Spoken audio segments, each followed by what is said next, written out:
From Fort Worth, Cowtown, USA, it's The Dean Show with your host, Dean Gosden. I'm John Fallon, inviting you to join Dean and guest Tom Young. And now, 2 blocks from the fireworks stand, here's Pino.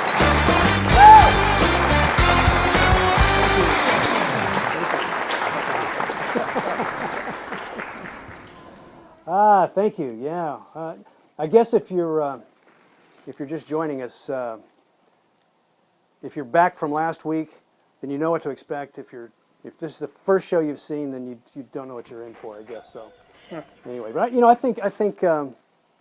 think we had on the first show about 70 hits, something So like that. far, yeah. I think that's right, and that's not bad. I don't know. I don't know if we're the show that never stops giving or the show that never gets watched, but one way or the other, we got 70 hits out of that deal. But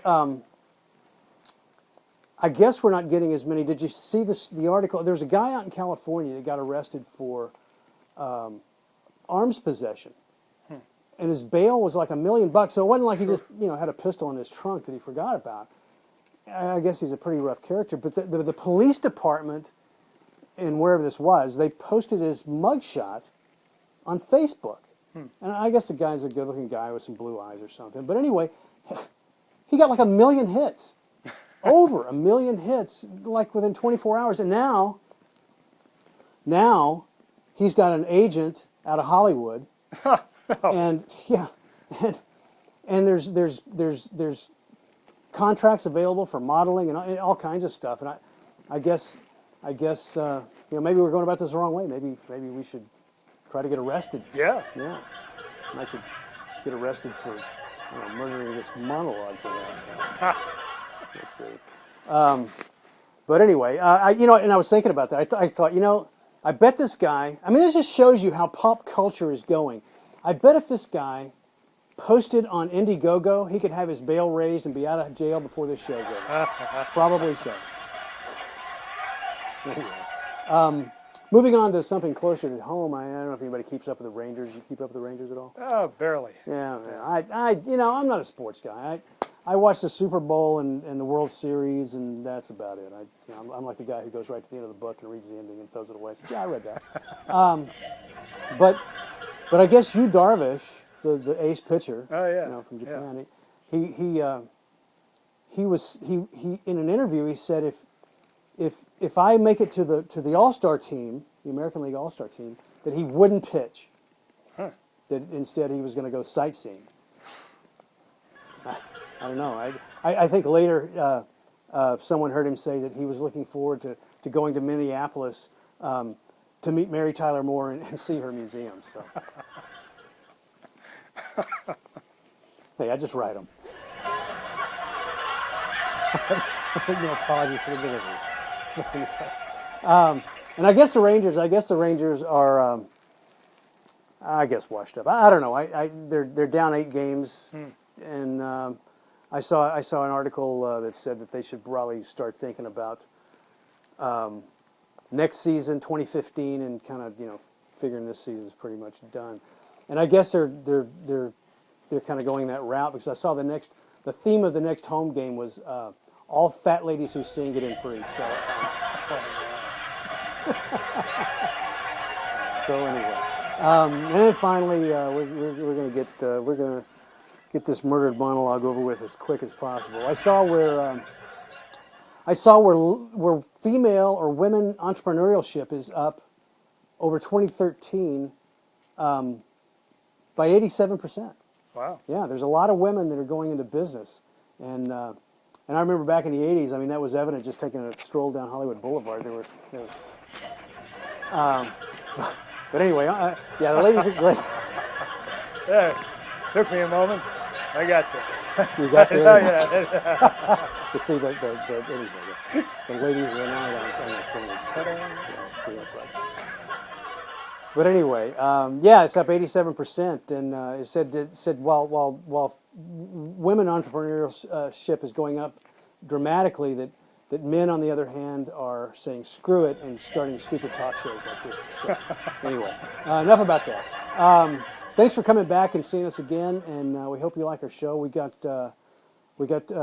Tom Young, Yeah. and I guess when we closed out last week, we said we had Tom Young, Dennis O'Neill, and Lance Eckrite. And Dennis and Lance aren't going to be here tonight because Lance got a commercial and he's shooting that today. And Dennis has got he had a bailout issue, and I think they were trying to that's the thing about this in the indie level like this. I mean, you're almost a slave to opportunity, and if something comes up that you have to tend to. I mean, you can't just say, "Oh, just have your people call my people. We'll work it all out." It's no, you got to drop everything and go do it. So Bailout's a show, huh? yeah, Bailout. Yeah, Dennis O'Neill does Bailout. It's a little cop show, kind of blends the East Coast New York feel with the Fort Worth thing, and it's on bailouttv.com. So if you get a chance, look at that, and we'll get Dennis back on here in a couple of weeks, and he can tell you more about that. So anyway, all right, that's this one. Thanks for coming. We'll be back in just a moment.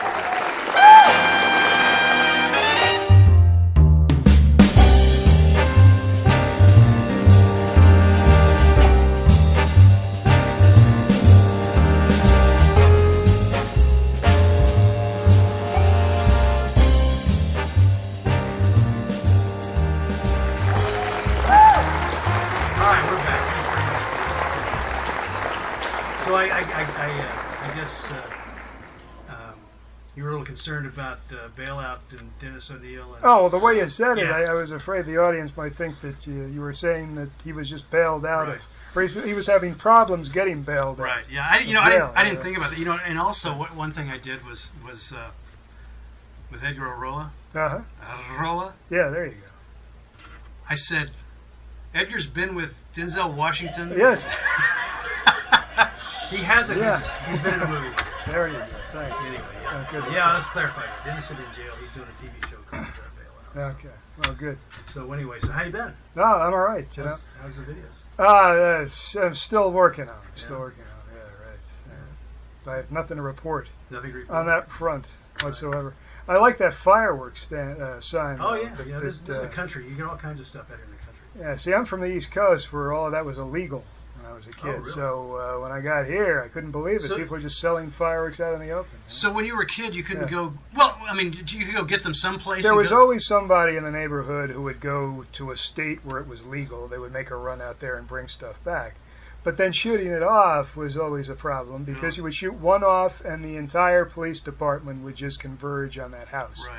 And you'd have to run and hide in the bushes and wait for them to go away. So So- it was very frustrating. So this guy that went and got them from the other state was his name like Carmine or something? Hey, you there, come here. Yeah, Well, you- most people and It was where a I'm from fireworks. were named Carmine, actually. So yeah, that's true. Yeah. So I never got that out of my system when I was a kid. So as a 50-year-old, I'm still like I get excited around this time of year, and Right. I want to go buy something and shoot stuff off. But Yeah, well, it's just right up the street. Yeah. So, yeah. and I guess that guy's. You were plugging a guy up the street with his fireworks. Yeah, right. Well, no one knows where the ad. Yeah, is. exactly. So, Yeah, I guess that's the first time he's done that. There's one back around the corner. There's a big one somewhere back over there too. So they're all over the place. But when I was a kid, we had to go out of town to shoot. I mean, I grew up in Lubbock, Texas. Hallelujah. oh, so they were illegal in city limits. Yeah. We had to go okay. outside the city limits to. I mean, they were illegal when I was a kid. Yeah, they were illegal in the city limits, and they were still illegal in the city limits when I became a high school student. But we didn't care then. Okay. We had more fun taking bottle rockets and throwing them in the pool and watch because they do the water blow up and it's kind of like a depth charge. It was pretty fun, but yeah, we always had to go out in the country, and Mom and Dad would take me out there as a kid, and Dad would sit on the blanket and drink a 12-pack. And you know what? I mean, I say that jokingly, but you didn't have 12-packs in those days. No. I mean, I guess back in those days you had to buy like 2 or 3 6-packs if you really had a problem. Now they've promoted it to you can buy a 30-pack of beer. Yeah.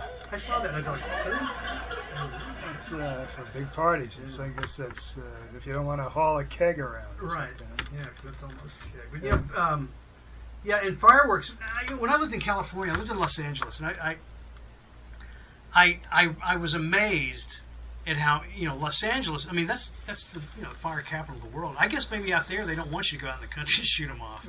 Yeah. But it's also it's against the city ordinance to shoot them off inside the city of Los Angeles. But yeah. I remember a 4th of July. I was there. Everybody in Koreatown, I lived in Koreatown, everybody in Koreatown had fireworks down in the street. I mean, they were setting them off right in the middle of Catalina Avenue.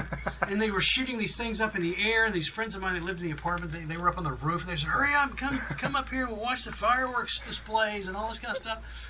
And I lived pretty close to the corner. I could see them up there. Yeah. They saw me. I just parked my car. And I was walking across 3rd Street, and this cop rolls up. And I mean, he's just like...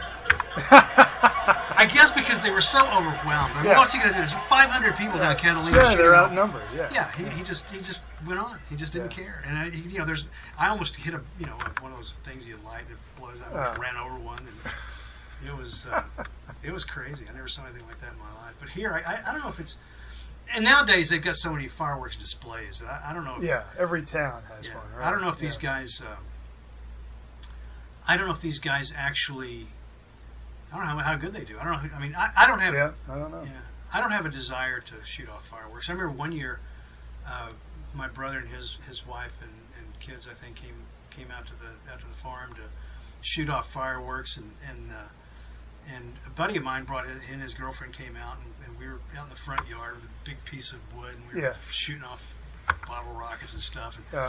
And this friend of mine, Bo was an interesting character. He was just as country as you could find. One time, I remember when Dances with Wolves came out, and we got to talking about about movies, and he got so excited. He goes, man, have you seen Dances with Wolves yet? But anyway, he went to get some more adult libation, and on his way back, he just stopped and just casually said, "I don't know if you want to know, but up at one of the other houses, the pasture next door's on fire." So we just dropped everything, screaming up here. Fire truck had got here by then. Oh yeah, the whole pasture on the side of this house was on fire. The fire truck went through the fence and got out there, and the first thing they did was get stuck in the sand. So they were trying to get their fire truck out of there before it caught fire, and it was a night. It was a mess. It can be dangerous, and I guess that's probably why they go to so many fireworks shows. But I guess I hear them, people still popping those things around. So. Sure. But you got any plans for 4th of July? I might go try to find some place to shoot off fireworks. It's the urge I get. That time of year, so. There's plenty of open land out here, so all right. Fire on by. We won't be here. We're going to go to the lake. If the pasture gets caught on fire, I had nothing to do with it. Just wear a baseball hat with dark glasses and a scarf around your neck and just go. Nobody saw you. So. Anyway. I think we're going to go to the lake and hang out and barbecue out there. Oh, good. So anyway, I got a feeling, I think that we, the magic of television, we have a feeling that this is going to be a long show. So we're going to go ahead and take a break, and we'll be back in just a few minutes with Tom Young. All right.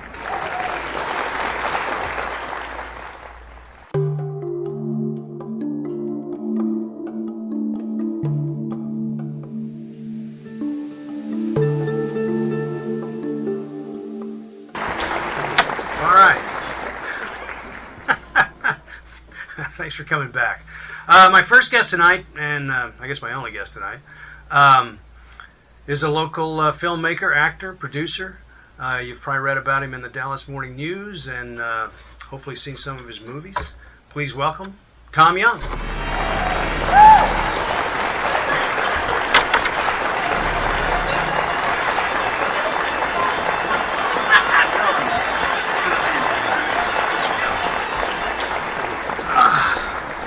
So, how you doing? I'm doing good. Good. Good to see you again. I have a question that I You just jump right into it, huh? Oh yeah, of course, man. This is television. I have a question that I saw on YouTube. No, I'm sorry. I saw on Facebook a while back. You posted something about going to the Kentucky Derby and didn't have your tickets. That's right. How did you? I mean, that was fascinating with the fact that you 2,000 or I don't know how far it is, 2,000 miles away. But did you get to go? Did you? Mm-hmm. Yeah. And it was the best experience. Really? I recommend it to anybody to go to the Kentucky Derby. Well, why? I mean, I've been out here at Lone Star Park, but Oh, it doesn't compare. But you want to hear the story about how I forgot the tickets? Yeah, sure. Okay. We were driving, so my wife's car. We were going to take her car. The check engine light came on the 2 days before. So I take it to the shop. They call us saying that it's not going to be ready in time. So, okay, so she gets off work a little late. We're leaving Wednesday night. We go up to rent a car, drive back home, start loading up. The car, the dealer calls, it's ready.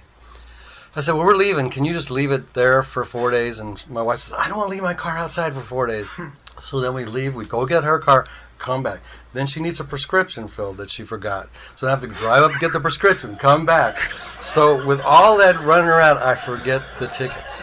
But who wouldn't? But we make it to Hope, Arkansas that night, like 4.5 hours we drove. Yeah. The next morning, I'm sleeping, and I just like this. I forgot the tickets. I mean, it was just like that. I didn't sleep, woke up, she goes, what? I said, we forgot the tickets. I mean, I forgot the tickets. Or I actually said, I told you to remind me. So I blamed it on her. So how'd you get the tickets? I've had a friend, and I called him, said, I'll tell you how to get into my house. I'll tell you where the spare key is.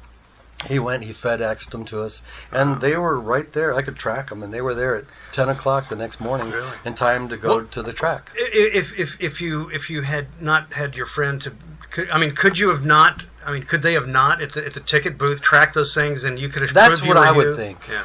I called them, and the one guy goes, "Oh yeah, that's happened before, no problem." So then he said, "Let me talk to somebody else." She goes, once we give you those tickets, that's your responsibility. We can't help you. I went, seriously? Really? This is the day and age of computers. You can't just look it up. Yeah, that I have. I bet if Bruce Willis showed up like that, they would have been. Yeah. I would have got in. Believe me, I would have raised a fuss. But you know, out of that whole story, you know what amazes me the most is that you pay attention to your check engine light. Mine comes on, it goes off. It comes on, it goes off. But I've never been to the Kentucky Derby, and I'm not a racehorse fan, so I've been out to Lone Star Park. I won $1,500 one time on a race. I didn't realize I did it. I didn't know how I did it. Yeah. Everybody else won like $750 on the same race, and I said, "Well, why did I win twice as much?" And they said, "Well, you circled the box or something." I don't understand the betting completely. Right. Like for the Kentucky Derby, I went there first thing because I didn't want to go the lines, Right. And I read a bunch of stuff on it, and I read, okay, these guys bet, but then I just wanted to add one, and they go, okay, that's a $64 bet. Right. If you do that. It was trifecta box is what it's called. I think it was a 4-horse or a 5-horse trifecta box. Well, Curlin was ridden by a local favorite, and I wanted to add that to the trifecta box. So I go up there and go, $148. I was like, what? I only had one horse. I doubled the bet.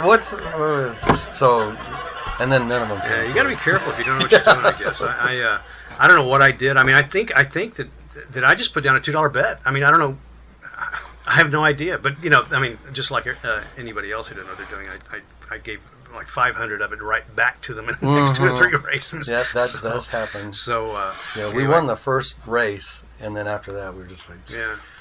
If one of my boxes would have came in, that would have been like a $3,000-$4,000 win. So, sure, yeah. So it would have been sweet. So I guess so the Kentucky Derby though. I mean, they have. I mean, is it like? I mean, I've seen the Kentucky Derby with the horses running, but I've never seen what goes on around it. I mean, that's a big. I mean, there's like parties and there's amazing. Really. It is amazing. And all the women with their big hats and all that stuff. Yeah. They're not as big as you think they are, but I mean they're normal. Everyone I saw was normal. But I did see a group of Packer women with pink cheese hats. Packer women? Green Bay Packers. Oh, really? See, Friday is the Oaks. It's the Kentucky Oaks. It's mostly fillies and stuff, and it's Pink Day. Really? Because it's breast cancer awareness. The survivors walk the track, but everybody wears pink. So I had a pink blazer. Yeah, I didn't go with the pants. I wasn't.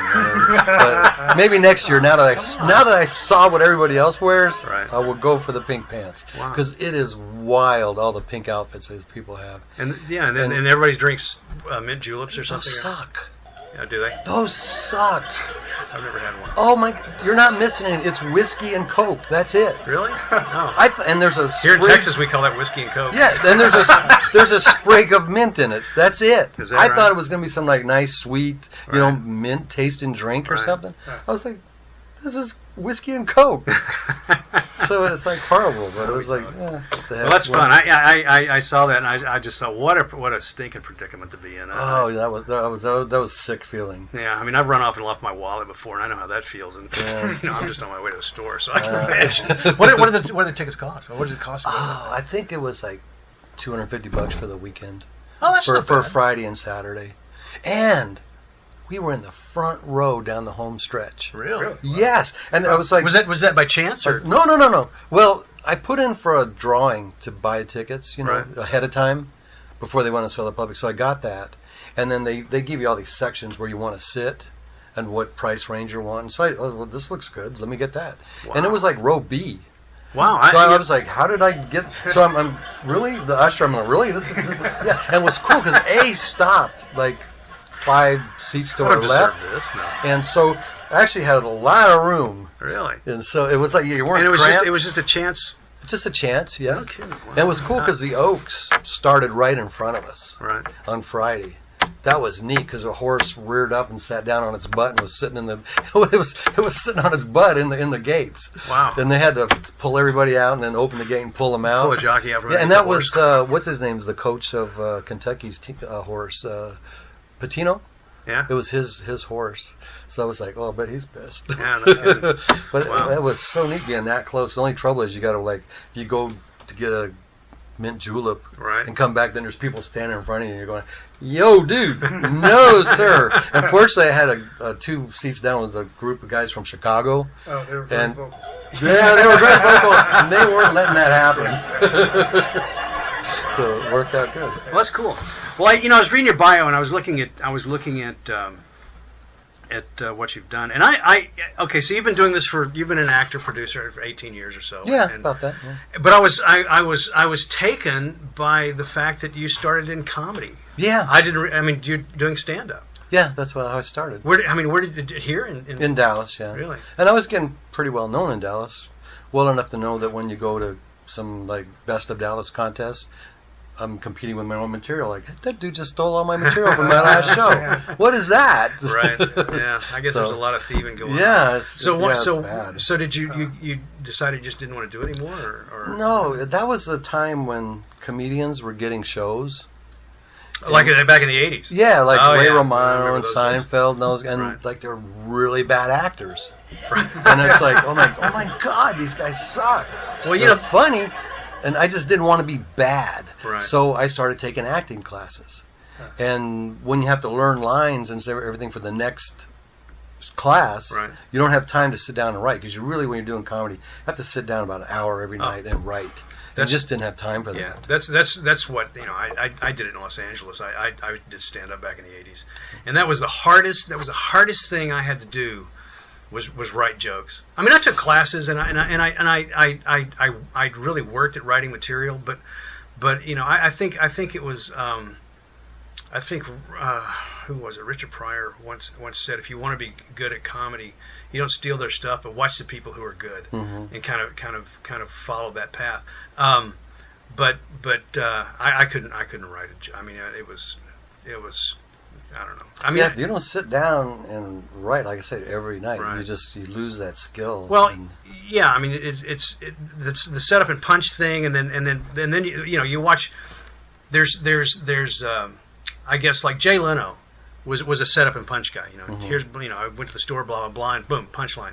Or on the other hand, people like Robin Williams and Richard Pryor and those guys, they were more storytellers yeah. with jokes embedded in their storytelling. So it was a very confusing issue for me to my teacher would say, "No, you're telling a story," and I go, "Well, I know. I mean, that was the whole point. You're supposed to be set up and punch kind of thing." So Yeah, I set up, punch, Right. set up, punch, and then there's callbacks. callbacks, yeah, right. Something we had the same teacher. Yeah, exactly. Well, that's good. So you moved into acting, and so what was your? I mean, as you transitioned into that, I mean, I saw Texas Walker Ranger. I mean, was that like one of your first deals? Or? I think maybe the first thing I did really was the pilot episode of Walker Texas Ranger. Really? Yeah. So yeah, if you see if you see where the group of guys were all in hazmat suits, right. It's like 110 out. We're wearing orange jumpsuits because we're working in sanitation type guys, and then on top of that, we have to have the hazmat suits on. I mean, seriously? I mean, nobody sees the orange suit underneath the hat. Oh, you got to have it. Right. But we're supposed to be where the bad guys are taking off. Well, they took off before I could jump on the back of the truck, so I'm the guy running after the truck. And then the director came up to me and said, "Who told you to do that?" I was like, "Nobody. They left before I could get on the truck. What do you want me to just stand there and look around?" It was like, and then they left it in. So yeah, so you're thinking on your feet there. Yeah, it was like, what the heck? Yeah. Bye guys, see ya. That's funny. I've heard stories that back when that show was filming of people having to. I mean, let's face it, Texas has got a big variance in weather, and I've heard stories where people were doing like a swimming pool scene like in February.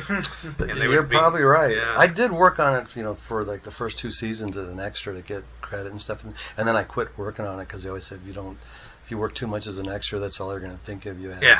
And then eventually, I forget what season it is, I should have been a guest star, right. Which is sweet. You get your own trailer with your star on the door, cool. And all the little PAs that treated you like crap when you were an extra and now are kissing your butt. Hey, Mr. Young, come on. And then they take you to the right front of the line of the chow wagon. Yeah. It's like, hey, you should have been nicer to me when I was an extra. Right, exactly. I never managed to graduate from extra on that show. I did that a couple of times, but they never called me. Really? I never managed to get on the show, so I guess. Really? Well, shucks. Were you even here when it was filming? Yeah, I don't know. That was when was that? That was a long stretch of time because I was an extra on the first season and the last. Oh. And it felt like it was a 10-year gap. Wow. It was 7-8 years, I do believe. It was probably close to, And what's funny is it's really popular. It's popular with old people. I mean, like really old people. I think really old people and really young people. It was crazy. Kids look at it like it's a cartoon, and old people like it because it has like value. Right. Because my accountant at the time was a really old lady, and she would love Walker Texas Ranger.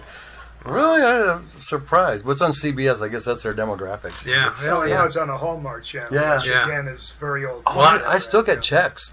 Really? Yeah. From my guest starring series, I get like now it's like 48 cents. Yeah. I still get checks. Nice to be remembered, right? Yeah, sure. But I did the other day. I did get a check from foreign sales, and it had it all. I mean, it was a page long, and it was Spain this, Spain that, Spain DVD, Spain, Norway. But so that's why I posted on my Facebook page. Evidently, I'm really popular in Spain. For Texas Walker Ranger. Yeah, or whatever. For Walker Texas Ranger. Yeah. me and my. What was it I did the other? WTR. Yeah. What was it I did the other day? Edward almost James or whatever it was I said. You're over there going Edward almost James.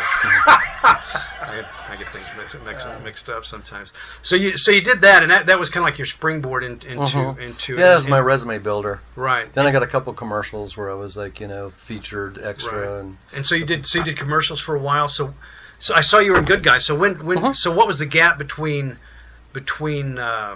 Texas Walker Ranger Texas WTR Walker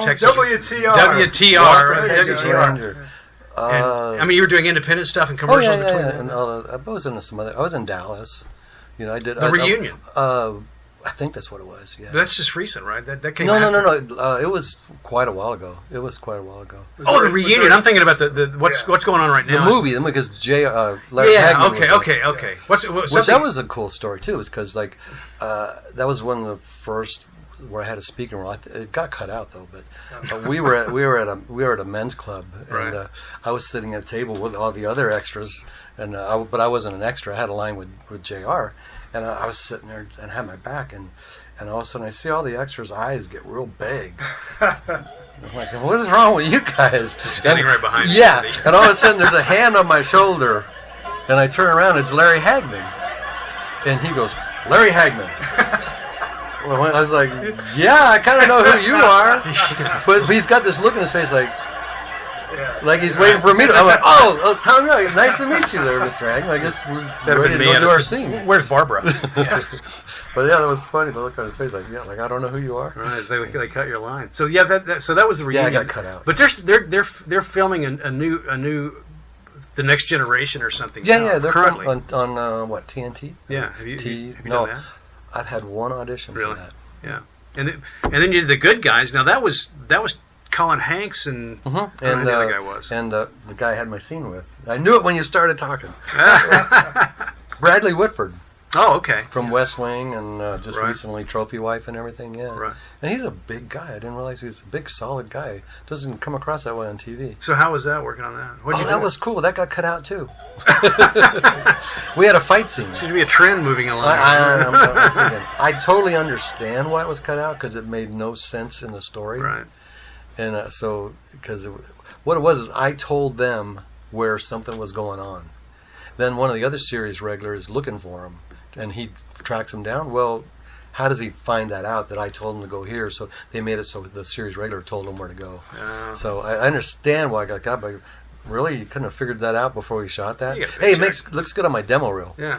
But it was pretty cool. We had a good fight scene with him. He pulls me out in a headlock while he's talking to Colin on the phone, and then I turn around, I punch him in the stomach, I shove him up there, and he reaches over, grabs a beer bottle, and breaks it over my head, and then he's like, and then he has a transistor radio, and he stuffs it down my pants, and he goes, "That may be a bomb.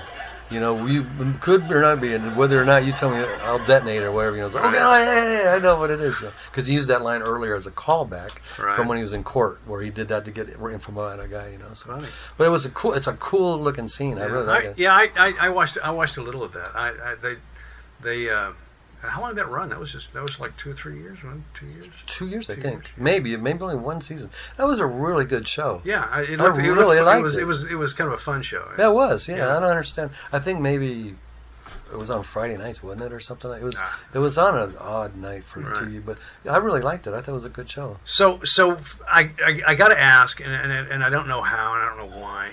Well, I know why, but I saw that you were voted top 20 Texas actors by IMDb. I mean, how does that work? I have no idea. I And don't know. It's stalkers that try to make you clicking on your profile. Is that how it works? I have no idea. Because I mean, if you ask me, that sounds like a pretty nice accolade. It does, but I think it changes from week to week. Oh, so you're like in the top 20 this week, but I don't know. I mean, I've 40. seen it comes out every now and then. I mean, it used to come out a lot more than it does now. Right. So I have no idea. I don't know and it's kind of anonymous on who's writing that. So I have no clue where it comes from. Wow. It's cool. I mean, it's better to be it gives you on it than not on it, I guess. But it gives you something to talk about. Yeah. So so television. So I haven't seen it. I don't know what it is. So you're gonna have to tell us or fill us in. Cowboy and Lucky. What is? Oh, that's down in Waco. Oh, is it the guys you were talking about before we Red started? Sea TV. Yeah, they and it was pretty cool the way they did it. Like, you could go to the Red Sea TV website, and all the episodes would be up there. Right. But you could only watch them after it's aired on regular TV. They sold it independently, and it was sold throughout the country at independent channels. Huh. And Cool. so once it aired, I think it aired on Sunday nights. Right. And once it aired, then you could click on that episode and watch the episode on their website. Right. They have a real big website. So yeah, I was a recurring character. I was Brother Sam, a religious bail bondsman that I hired. Those guys, they were the bounty hunters. Religious bail. Yeah, I was a real Bible thumping stuff. Right. And then after they stopped producing that, then they made a Cowboy and Lucky film, and then like everybody from the episodes, all the bad guys, all the good guys, everything was in the movie. Really? So I was in the movie too. So that was pretty So cool. they sold that. I mean, I don't know anything about how they. I mean, did they just like go out to Lubbock and go to an independent station and go, here's my deal? I don't know how they did it. They might have went to those conventions that they have for independent and try to sell it that way and everything. Yeah. They could have done it that way.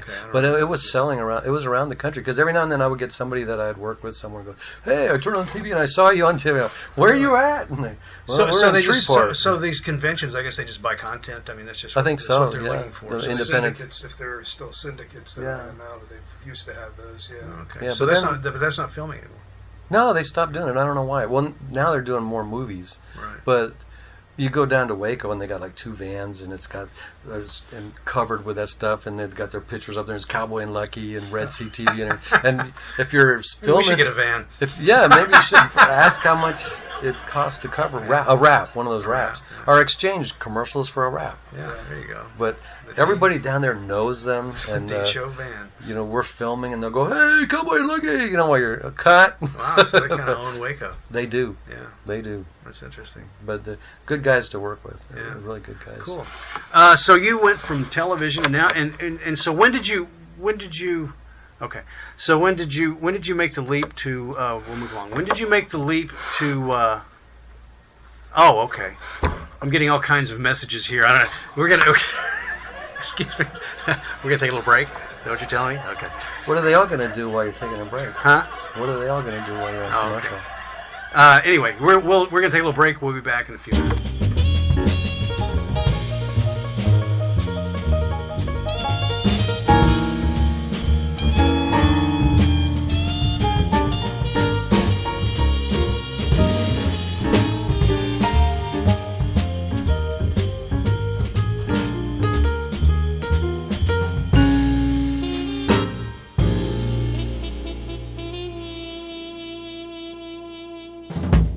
All right, thanks for coming back.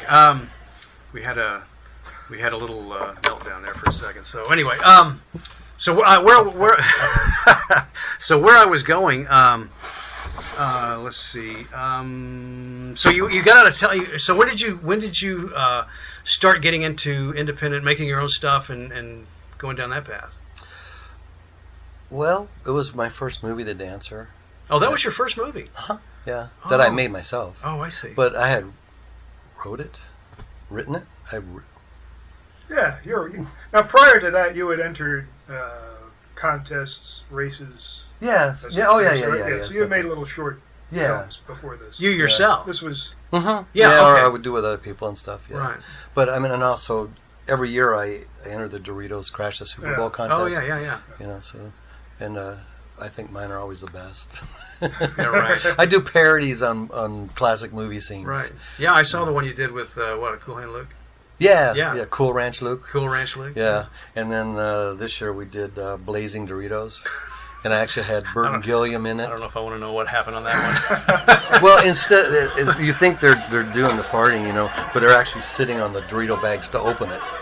Oh, okay. So that scene. Yeah, the farting. I was thinking of a totally different. But I mean, I had Burton Gilliam sure. was so nice to come out and do it with us. Guy. Yeah, oh, he is a great guy. Yeah. Have you how far up on this have you gotten with those? At times, it's like the most popular one on their site. Really? Yeah, you can track it and everything, most popular and everything, and they tell you like the top 25 or so. Right. And at times it's been number 1 and stuff, but then it drops off. Well, I don't keep up with that, but I don't watch football. So the only football game I do watch is Super Bowl, and I kept thinking that I was going to see your Doritos which one? this year. I thought this year had a chance. Yeah. You had the big star in it, and but nope. Yeah. So so I guess I saw somewhere here you won an award for acting for something that was in a film festival, or you were nominated. I was nominated. Nominated. Yeah, I believe it was the Terror Film Festival. I think it was. Yeah, the Claw Award. Right. Yeah, for best supporting actor. And what was that in? Searching Serenity. That's right, Searching Serenity. Yeah, that just aired this past weekend. Yeah, I saw that. Yeah, and that was in the horror genre, or? I don't get that. It wasn't. I don't. I mean, that was a Terror Film Festival, right? But to me, it's. I actually went to it this weekend. It's the first time I've seen it. Right. And it doesn't seem all that scary to me. Really. It's basically what it is I think the kid's schizophrenic. Right. And he takes his medication, but when he doesn't take his medication, he sees me. And I'm like the little devil on the shoulder that don't take their medication, don't do that. I've got those. So I'm the one telling them to do all bad things, and so that's it. But I don't see how that's It qualifies as a psychological thriller. Or something like that. Yeah. So who did that? His name is Rustin. You're gonna get me. I forgot his name now. It's Rustin. I want to say Roger, but I don't think that's what it is. We'll put a little line underneath the Yeah, screen. Okay. Later when we here, let me do it. There, and then you just dub it in, okay? So, it was his senior project for his for out at UTA for when it was a student. It was a student film, yeah, but he's entered that in like tons of festivals. It's been accepted to tons of festivals. Those guys are doing some pretty good stuff out of these colleges around. Yeah, some of them really have their. I mean, they got some good equipment, and they're good putting together some some stuff. of them really have it on the ball. Right. And so now you're working on Human Wreckage. Mm-hmm. So I saw that was a short story by some author in New York. Mm-hmm. Justin LaValle. Yeah. How do you say it? LaValle. LaValle, yeah. Or actually, I mean, I always say LaValle, right? But it's spelled La Valley. So right. And you said you were a fan of his in your bio or your press release. I actually. How did you know him? I worked on his very first. I had one of the leads in his very first short story turned into a film. Oh, really? And what was that? It was called Party Girl. Oh, sure. And he came down. He was one of the guys that gets hacked up. Right. Now that was a horror film. Yeah. That was bloody. Anytime there's hacking up, it's got. Yeah, that was a terror horror film. I mean, right. The girl goes crazy, starts hacking people up and killing people. And so did he just? I mean, the way the press release read, did he just like send you the script, or how did you acquire the script? See, I thought I just assumed you wrote it, but I didn't know. Yeah, no. What happened was, I was putting together a team for the Spread the Dead Film Festival, which is about zombies. Yeah, okay. So I remember that. You're supposed to write it the day of, because they give you the parameters. I think you contacted me about that or something. Probably you wanted to be in there or something, yeah. And I had just asked him, hey, you got any ideas for zombie stuff? So when we get ready to shoot it, we'll have something. We'll have an outline for what we want to do. So he sent me. He said, oh man, I got 4 stories. So he sent me 4, but they were all too long. I see.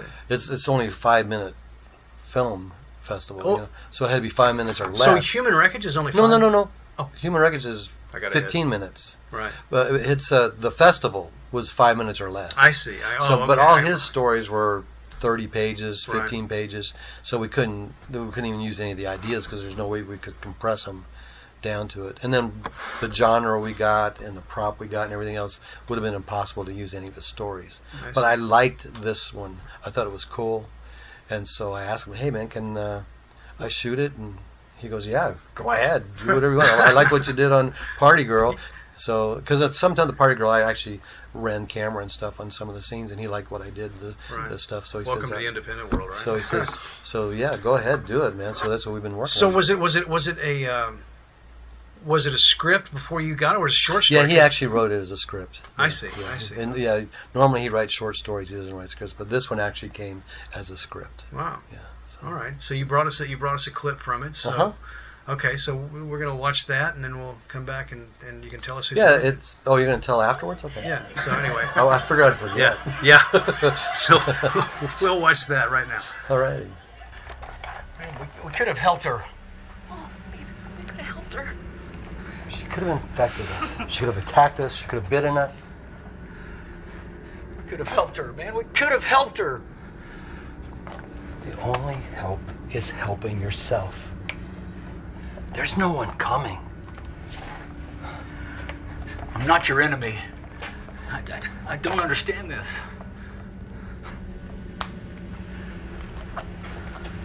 If we eat infected, we become infected. You think cattle were spared? No. If it breathes air, it's most likely 99% chance infected. We all can't be vegans.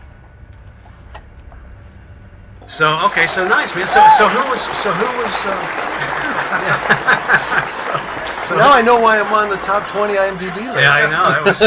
That was some dandy acting there. So who all's in this? I recognized April, April Hartman. Yes, she's playing the part she's suited for, man. Right. Oh yeah, that's. And you told me earlier that was Lance. Yeah. I from looking at the clip, I had no idea. Mm-hmm. That's really? crazy. Lance Seckrate. So who all's in it? I mean, there's just the three of you, or That's three of the main characters, right. And then Jory Gill comes in for a little bit. She has a little part, but basically it's just the three of us. Yeah. In a warehouse. So is it done? Is it finished? It's done. It's finished. We're wrapped. When I leave here today, I go see if the final edit meets my approval. Huh. We've been working on it ever since, and everything. I said, okay. Last week we met, and I go, okay. Take that out, put this in, move that. That voice isn't synced up quite right, and today should be the final time. And so where can people see this?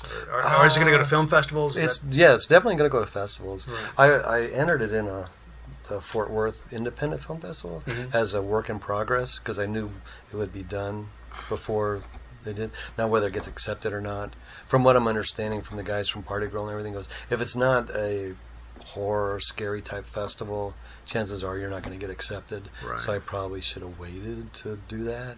But the deadline was coming up, so it was $25. What the heck? I guess on film festivals, I mean, what's the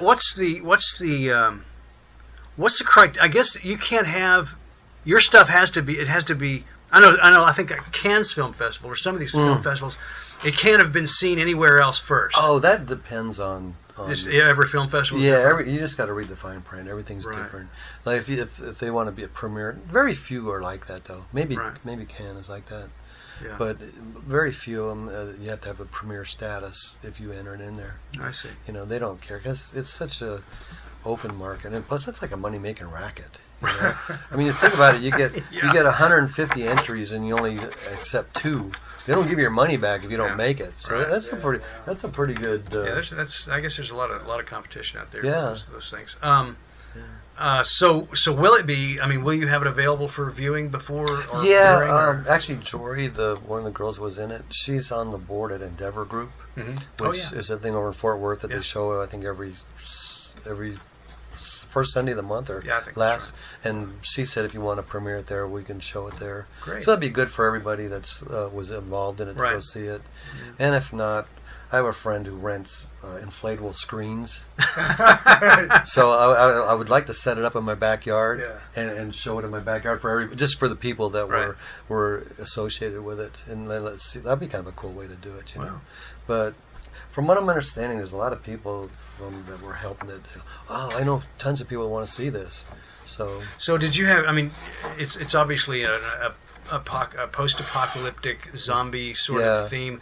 Do you have? I mean, I mean, it'd be like having a werewolf movie without a werewolf. I guess you've got zombies. One. We all have one. At least you got one. Sorry. Okay, we had a bunch of zombies, right? But it didn't fit in the story, believe it or not. So I came up with the idea. I had 2 zombies, and what I had them do was I set the camera up so it's like a security cam, right? And I had them walk up to it and just look into it, you know. And so then I put a monitor in the opening sequence, and you can see them looking into it as the camera pans. And then I kill one zombie. Right. And then the other ones that we used where I just couldn't, there was no place for it. Right. I'm going to put them in the credits. And because we had a guy come down from Oklahoma to be a zombie. And I was like, dude, it's just an extra. You don't.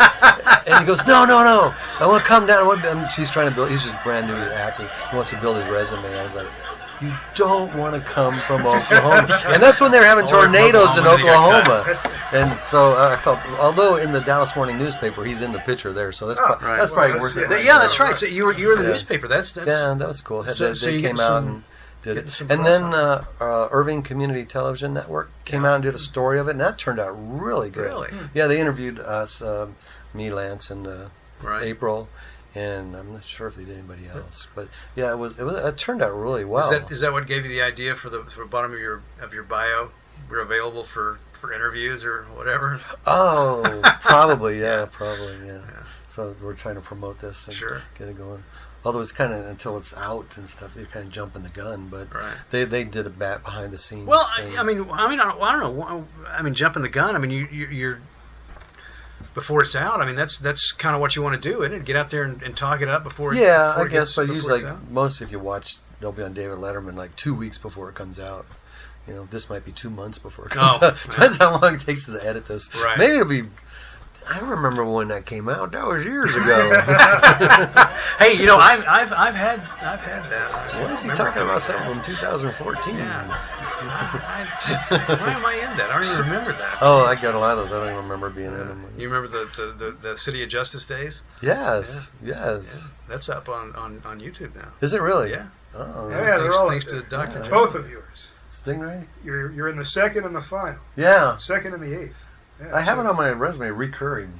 Sure, right. Well, you did. Yeah, exactly. Whatever happened to that? It ran out of steam. We're all wondering that deal. Yeah. One of the problems is I was the star. Oh, is that what the I problem think that was the main difficulty there. That usually kills everything. Right. Let me apologize in advance, Steve. I'll have to check it out. I didn't know that was on YouTube. Oh, yeah. So. No, I think, I don't know what happened to that either. I think Yeah, I heard he was the chief. And right. Yeah, I think I heard something about there an issue cropped up with I don't know, we got it on Ion TV or what back in those days it was PAX or something. PAX. Yeah, PAX TV, and some sort of legal beagle issue came up somehow. Copyright infringements from Starsky and Hutch. Yeah. I don't think that's possible. There's plenty of that going around. I don't know, but I know that it just sort of like ceased to exist without much notice. So anyway, that's too bad. And then I also saw that one more thing, two more things actually. I saw that there's a movie you're doing or did that's supposed to be released in theaters this year. I'm not sure. You stumped him, Dean. Thought Unchained. Oh yeah. That's the most. I actually did that for those guys down in Waco. Oh, that's there. The Red Sea guys, yeah. Uh-huh. And it's a full length feature. It's a feature film, yeah. I saw it, a little bit of it, not too long ago. It turned out really well. You know when it's going to be released or where? It may be out now. Oh, really? Yeah, they had the premiere back when it was cold. So I remember that because I was supposed to go down there for the premiere, right? But they had the ice storms. Oh yeah. Okay. I said, I don't think I'm going to go down there, and so they sent it to me, and I watched it, and it turned out really well. Yeah. And I'm supposed to be going down there and doing another film for them here pretty soon. Really? Yeah. Oh, good for you. And what was the story about? A Thought Unchained was April was in that too. Really? Yeah, actually. April and I were married at one time. It doesn't show it there, and it's our daughter is kind of like the bad girl. And what it was, April was a nasty mother. She did drugs, sold her kid into slave, whatever. She's really nasty. So the kid, when she grows up, thinks April has a lot of money. Right. And so they end up killing her for the insurance, and finds out she didn't have any. So then I'm this bad guy that I'm gonna right the wrong of her killing, so I'm trying to track her down because they took off to Mexico. Right. So then I leave a trail of bodies behind me trying to find her. Ends the culmination of us meeting up. So it's in Mexico. just like a drama. Sure, yeah, it's a action. bloody drama. I see. Bloody drama. Well, that's cool that you got a film coming out. I mean, that turned out really well. Like I said, those guys turn out movies. And so I guess being busy. I mean, you seem to be. I mean, you're also right in the middle of this Sonny Vicious Chronicles, and that's being rewritten right now. So is it? Yeah. Nothing's been filmed? We filmed a pilot for a couple years ago, and I guess they didn't like the way it turned out, so they're rewriting it and changing it up and everything. So, but that's on the slate to I assume so. Yeah, it says it's still going on. Going forward with it. Joe Joe Spector. Joe, yeah. Yeah, it's a cool concept, cool idea, and so I think it'll be good. And it goes back and forth from being a movie to being a web series to something. So I'm not sure where it stands right now. I've been so busy with Human Wreckage that I hadn't spoken with Job in a while. So. Yeah, that takes a lot of time, doesn't it? Oh man, it takes a lot of time, especially when you write your own, like I did with The Dancer. Right. You know that was like. Did that get anything? I mean, did that get anything anywhere? I saw. Oh wait, I did see it got second place in something. Yeah. Yeah, I won second place in the Lake Charles Film Festival. Cool. So that was cool. That's Patrick Bennett's. Did you meet him? I think he runs the Lake Charles Film Festival. Okay, yeah, I met whoever runs it. He was a very nice guy. Yeah, and that was pretty cool. Yeah. Wow. And so yeah, we took that. Got a nice little trophy in a plaque. Really? So this year I'm going to enter Human Wreckage in that, and maybe we'll win it this time. Oh yeah, that's cool. Because I got a lot of good feedback when I was down there, right. and actually some guy started talking to me about it, and he was like couldn't stop talking about it. And it turned out he was a family therapist for the state of Louisiana or Texas, and he's going, that happens a lot, because I don't want to give away the plot to it if anybody wants to see it, but he was like, a lot of people don't know who their brothers and sisters are, and they end up hooking up together because their fathers had so many different wives and so many. But that's not the plot. But it is not knowing who your children are. It's kind of has to do with the story. Yeah. So I was like, okay, dude. I always wondered if I had a problem like that. Until I become a millionaire, I guess I'll never find out. No, you won't. You won't. They'll come out of the woodwork. Yeah. Yeah. Hi, you're my dad. Yeah. And that's from the Human Wreckage? No, that was The Dancer. The Dancer. That was The Dancer. Oh, that's right. Now I remember. Sure. Yeah, because you were in it. Yeah. But I forget. I was. Have you ever seen it? Yeah. Okay. It just all clicked. Because it just hit me that I was going to bring you a copy of it. Yeah. For you, because I didn't know if you'd ever seen it or not. Yeah, that was kind of a weird deal. That was. It took a while for you to get made too, because I remember you talking to me about it for it seemed like years. Yeah, well, it took me about a year. Was it? Okay. Because the sound was all screwed up on it. Well, I mean, so I had to fix all from the sound. conception, when you were thinking about shooting it. Yeah, because originally it was a feature, and then I cut it down to a short. Because I saw the script originally, I think it was a feature. Yeah, it was a feature. So you had a feature length script for that at one time? Still do. Wow. And if you thought there was a lot of twists and turns in The Dancer, wait till you see the feature. The feature's got way more twists and turns. Are you going to do the feature? I'm trying to think of my next project, and that's on. I've got 2 other scripts I've written, and I have 2 other scripts that I'm in the middle of writing that I really like, that are very unique, and they're vampire stories that have never been done before. I can tell there's never been vampires like this before, and I would love to do that, but it would take a lot of money, I think, to do that. Yeah. But then I have 2 others, that I'm toying with, and I have one that I wrote that's about an actor like me. Been struggling a long time. Finally gets his big break, right? And what goes through, and it's like the tagline is like, "Be careful what you wish for, you may just get it." Sure. So that's pretty. So how long does it take you to write a script? I mean, how long does it take you to write a full length script? I mean, I've written some stuff before, and it's just drudgery for me. Well, the one I'm talking about the actor, the circumstances, that kind of flowed. It took me like maybe 2 weeks, 3 weeks to write it. The vampire one that I'm writing, I wrote the first 50 pages in like a week, and I have the last 10 pages. It's the middle part I don't know how I want to get to it, so I'm stuck on that right now. So when you write a horror movie, okay, now I mean, how do you build? I mean, we deal with a visual medium, so we understand, and it's all about cutting, and it's all about revealing and to create the story and to create the tension, to create the drama. But when you're writing a script like a vampire script, and we won't talk about the one you're writing because we want to wait for that to come out. But when Dracula is coming out of the darkness. Does your script feature Dracula? No. Okay. Just as an example. Yeah, just an example. Maybe Mary Shelley should come out. Is she back there? Well, no. I mean, in a book, it's different because it's not a script. So how do you create in a script those dramatic moments when you're talking about like a vampire or a zombie or something else coming out of the darkness about to attack somebody? I mean, to me, that's just. I mean, it's. I don't know. I mean, to me, the drama is when person's just standing there and all of a sudden the vampires jump on them. Right. So that's what I'm saying. When you're filming it, it's one thing. But if somebody wants to read the script, if you sell that script, if you send it to Hollywood, and Hollywood is looking at that script, some big producer at Paramount wants to make a vampire movie. What in that script, I guess, is where I'm missing the jumping off point is what in that script. I mean, how do you formulate a monster movie, for lack of a better term? How do you put drama and tension into a script about that? Because I mean, you've got to talk about blood and teeth coming out, and I think that's what you see on the screen is how you write. You just okay. Our hero Bob is walking. Actually, my hero's name's Jackson Hammer.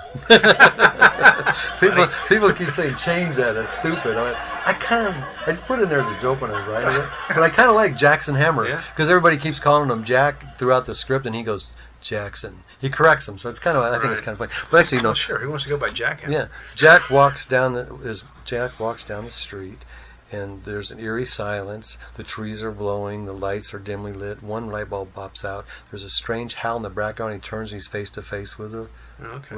Yeah. I mean, if you just I guess because I've never tried to write something like that. I mean, I've written just I don't want to say normal. Just regular guys with guns and shooting and coming and the vampires in mine are. I mean, but when you I'm sorry to interrupt. When you write the script, I mean, do you get into the details about the bloodshot eyes and the fangs with the spark? I mean, the light sparkled off the fang. And okay. And see, my vampires are very unique. They've never been done before. If I even say one sentence about it, what it is, it'll give it away. And then somebody could steal it. It's like, oh, I never thought of that. I think I'll write that down. Yeah. Now, the other vampire story that movie I'm writing is from my cousin. She lives in Colorado. Actually, my second cousin. And she writes short stories. Well, she wrote this really cool vampire short story. Mm-hmm. And so I'm turning that into a film. And I gave her my script that I'm writing. She really liked it. So she changed her characters to match my characters. So somehow maybe I can intertwine them to make one story. Although hers are very unique and different. I can tell hers because it's not my story. But her vampire, it's called Bone Crusher. Right. And when they're bitten by the vampire, all the bones in their body are crushed. And they prop them in a certain position with a specific hat on, and so then when the cops come and they touch them, they just melt. So and it's hers is really cool stories, but it's a short story, and I've been turning it into a script. Well, when it comes to monsters, I mean, when I was a kid, I was afraid of like werewolves and Frankenstein and stuff like that. I still am. Yeah, are you?